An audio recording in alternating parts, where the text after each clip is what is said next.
Адхок телото за мониторинг на медиумите во предизборниот период го усвои деловникот за работа. Според договореното за еден медиум да добие казна поради неизбалансирано известување, ќе треба рака да кренат тројца од 5 члена на привремената комисија. За одржување седница ќе биде потребен кворум од тројца членови, но за да донесат одлука тие ќе треба да бидат едногласни. Членовите на адхок телото изразиле волја одлуките да се носат со консензус онаму каде што ќе има јасни прекршувања. Досега сите одлуки се донесени со консензус, со полно присуство на сите членови во ред солидна конструктивна атмосфера и јас надам дека понатаму ќе продолжиме да работиме, дека нема да има никаква потреба од надгласување и прегласување. За првиот прекршок на законот следува опомена, а не следува казна и таа одлука донесовме во целосна согласност на сите 5 членови со консензус.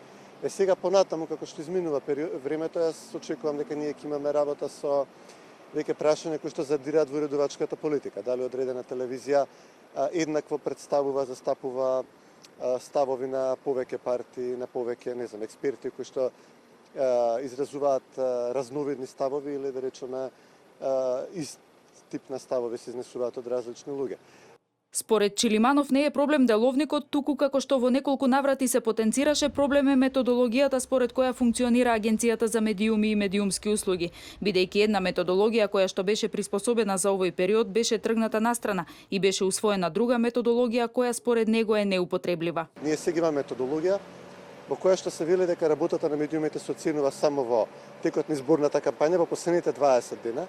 Овие први 80 дена не знам како би се оценувала. Понатаму имам изборен законник и методологија кои што велат дека вие како телевизија, сите телевизии се обврзани да избалансираат партии кои што имаат поднесено еднаков број на кандидатски листи. Тоа е јасно, нели? Тоа е убав мерлив критериум, но проблемот е во тоа што мерењето тече, а партиите немаат поднесено кандидатски листи, нема да ги имаат поднесено до длабоко во октомври.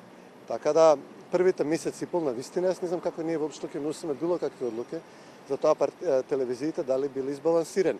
Првиот период од 10 дена за оценување на избалансираноста на известувањето на медиумите од 2 до 12 септември истече. Првиот извештај кој се однесува на овој период адхок телото треба да го објави до 18 овој месец, откако ќе ја добијат и оценката на стручните служби на агенцијата.